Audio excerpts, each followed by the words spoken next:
చిరంజీవి గారు ఇప్పుడు కొత్తగా యాక్ట్ చేస్తున్న మూవీ మెగా 157. అయితే ఈ మూవీని డైరెక్ట్ చేస్తున్నారు అనిల్ రావిపూడి గారు. అయితే చిరంజీవి గారు ఈ మూవీకి ముందు లాస్ట్ యాక్ట్ చేసిన మూవీ బోలాశంకర్. అయితే బోలాశంకర్ మూవీ రిలీజ్ అయ్యి 2 ఇయర్స్ అయిపోయింది. అయితే చిరంజీవి గారు బోలాశంకర్ మూవీ రిలీజ్ తర్వాత 2 ఇయర్స్ టైం గ్యాప్ తీసుకొని ఇప్పుడు మళ్ళీ ఈ మూవీలో యాక్ట్ చేస్తున్నారు చిరంజీవి గారు. చూడాలి చిరంజీవి గారికి ఈ మూవీతో కూడా ఒక మంచి హిట్ వస్తుందా లేదా అనేది మనం ఈ మెగా 157 మూవీ రిలీజ్ అయ్యాక చూడాలి. అయితే ఈ మూవీలో హీరోయిన్గా యాక్ట్ చేస్తున్నారు నయనతార గారు. అయితే నయనతార గారు ఈ మూవీకి ముందు లాస్ట్ యాక్ట్ చేసిన మూవీ జవాన్. అయితే జవాన్ మూవీ రిలీజ్ అయ్యి 2 ఇయర్స్ అయిపోయింది.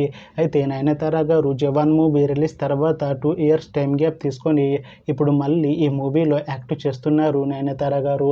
చూడాలి నయనతార గారికి ఈ మూవీతో కూడా ఒక మంచి హిట్ వస్తుందా లేదా అనేది మనం ఈ మూవీ రిలీజ్ అయ్యాక చూడాలి.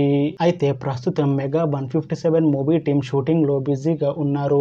అయితే ఈ మూవీని 2026 సంక్రాంతికి రిలీజ్ చేసేలా ప్లాన్ చేశారు movie team.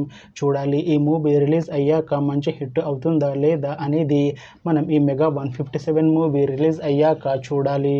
Thanks for watching this video friends. మీకు ఈ వీడియో నచ్చితే ఈ వీడియోని లైక్ చేయండి.